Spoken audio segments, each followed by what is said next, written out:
811. Pagi hari ini saya akan membuka 811 Show dengan sebuah perbincangan khas 811. Kita akan berbicara seputar energi. Kita tahu bahwa setiap hari kita membutuhkan banyak energi. Coba kita hitung-hitung, mulai dari air, listrik, bahan bakar. Itu baru berbicara mengenai kita loh, rumah tangga, pribadi. Belum berbicara mengenai industri, pasti lebih banyak lagi. Sementara sumber daya alam kita semakin menipis dan konsumsi kita justru semakin membesar. Untuk itu pemerintah berusaha untuk menekan konsumsi ini dengan menghadirkan sebuah penghargaan, yaitu penghargaan efisiensi energi yang tahun ini sudah diselenggarakan keempat kalinya. Betulkah penghargaan ini bisa mengurangi konsumsi kita dan juga seperti apa penghargaan ini dilaksanakan? Saya sudah bersama dengan ketiga narasumber pagi hari ini di Studio 811. Ada Ibu Farida Zat, Direktur Konservasi Energi Kementerian ESDM. Apa kabar Bu Farida? Baik, selamat pagi. Selamat pagi. Dan juga Bapak Koli Sulfatik, Kepala Departemen Produksi Manajer Energi PT Indakiat Pulp and Paper. Selamat pagi Pak. Selamat pagi. Dan juga Ibu Mirna Amin, Staf Ahli Menteri Bidang Hubungan Antar Lembaga Kementerian PUPR. Selamat pagi. Dan mungkin pemirsa juga bertanya-tanya kenapa tiba-tiba ada sebuah piala di tengah-tengah. Ini piala punyanya Pak Koliso, nanti akan kita bahas lebih lanjut. Tapi berbicara mengenai sebuah penghargaan. Baru saja dilaksanakan penghargaan efisiensi energi di tahun ini 2015, tanggal 24 kemarin, betul ya? 24 malam. Dan memang Kementerian ESDM bekerja sama penuh dengan Kementerian PU menjadi jurinya juga. Tapi jauh sebelum itu saya ingin ke Bu Farida terlebih dahulu. Efisiensi energi dan sebuah penghargaan. Apa sih yang ingin dituju sebetulnya Bu Farida? Ya. Ini dilatar belakangi oleh kondisi nasional kita dan juga tuntutan global yang tentu juga menjadi concern kita. Kita ketahui bahwa konsumsi energi kita makin hari makin meningkat. Rata-rata sebesar 7% per tahun. Wow. Ini bukan angka yang kecil. Kalau kita lihat di dunia ini tidak banyak negara yang mempunyai peningkatan konsumsi energi dengan angka yang cukup signifikan ini. Di sisi lain kita berhadapan dengan suatu kondisi bahwa ketergantungan kita terhadap energi fosil, termasuk minyak bumi itu masih cukup tinggi. 94% daripada konsumsi nasional kita ini masih diisi oleh energi fosil ini. Sementara itu juga menipis ya Bu? Dan ya cadangannya juga terus menipis. Nah oleh karena itu kita lihat bahwa untuk BBM ini kita sudah minyak bumi dan BBM ini kita sudah melakukan impor dalam jangka waktu yang sudah cukup lama. Bahkan sekarang itu sudah sampai kepada angka mendekati 60% impor kita. Kondisi inilah yang kemudian melahirkan suatu kebijakan bahwa kita harus melakukan sesuatu untuk mengurangi gap antara pertumbuhan permintaan dan terus menurunnya cadangan dan produksi. Kenapa yang disasar kemudian sebuah penghargaan? Penghargaan ini dimaksudkan untuk memotivasi, dan sekaligus juga memberikan apresiasi kepada semua pihak yang sudah ikut melaksanakan program untuk hemat energi ini.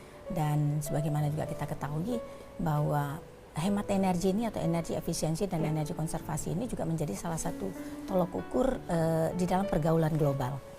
Tolak ukur pergaulan global, menarik. Dan kerjasama ini juga dilakukan dengan Kementerian PUPR sejak awal juga. Seperti apa kemudian yang dilakukan juga untuk Kementerian PUPR, Bu Mirna? Ya, seperti yang diketahui bahwa kami memiliki kampus PUPR, kami menyebutnya kampus PUPR karena lahannya cukup luas, total hampir 5 hektar.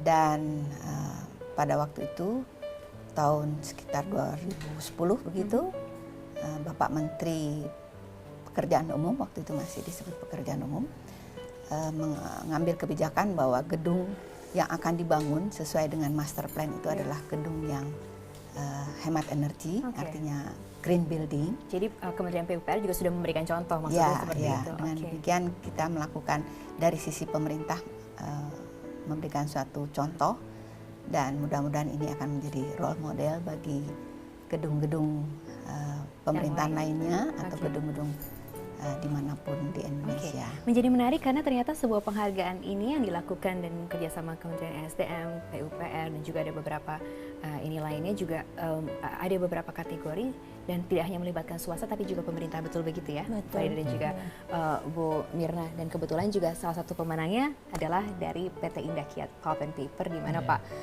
Kolisul di sini mewakili dari sana. Selamat sebelumnya karena juara pertama. Terima kasih. Ini kategorinya manajemen energi industri dan besar. bangunan, Iya, industri besar, industri manajemen industri. Sebelum saya sampai ke sana, banyak yang kemudian tidak berpikir untuk menuju ke arah green management ataupun juga ramah lingkungan dan sebagainya. Kenapa Indah Kiat Pulp and Paper memulai ini? Iya. Jadi seiring dengan meningkatnya harga energi, ya tentu akan menyebabkan kos produksi juga naik. Ya, makanya kita PT Indah Kiat ini juga berusaha untuk terus mengefisienkan kegiatan kita agar produksi kita lebih kompetitif di pasar global. Oke. Ya, kemudian juga Karena tadi benchmark ya, katanya Bu Farida, benchmark. tekanan-tekanan global juga menyebabkan kita kan juga harus melakukan inisiatif-inisiatif itu, karena customer kita juga meminta kita untuk melakukan efisiensi energi. Customer, berarti sebetulnya masyarakat kita aware ya dengan ini semua. Kalau kita kebetulan kebanyakan ekspor produk kita, sehingga dari customer kita di luar negeri itu juga aware atau meminta produsen ya untuk melakukan efisiensi energi. Sudah meminta untuk melakukan. Ya, produk-produk yang lebih efisien mereka yang pilih. Ya, Oke.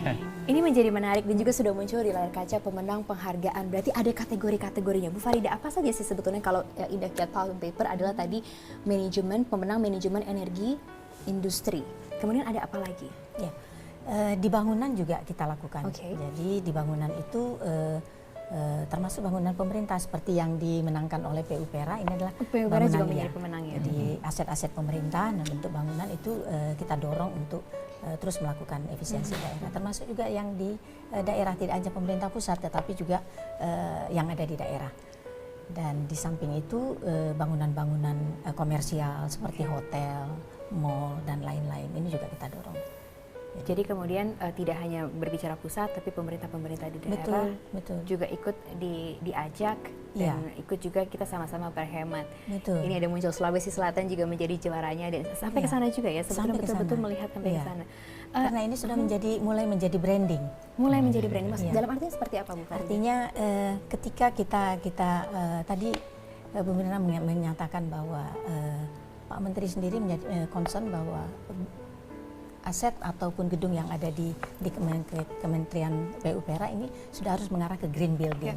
Nah, green building ini sudah menjadi suatu indikator bahwa kita sudah masuk ke dalam suatu konsep yang memikirkan atau concern dengan climate change. Climate change. Ya. Oke, Nah, sampai ke sana. climate change itu bukan hanya tanggung jawab pemerintah pusat, tapi tanggung jawab juga pemerintah daerah dan seluruh masyarakat. Dan seluruh masyarakat. Berarti kita bisa tanya kepada pemirsa juga nih, sudahkah betul-betul paham dan sudahkah betul-betul kita menghemat konsumsi kita, karena ini berkaitan juga dengan climate change, global warming juga. Kami akan segera kembali sesaat lagi.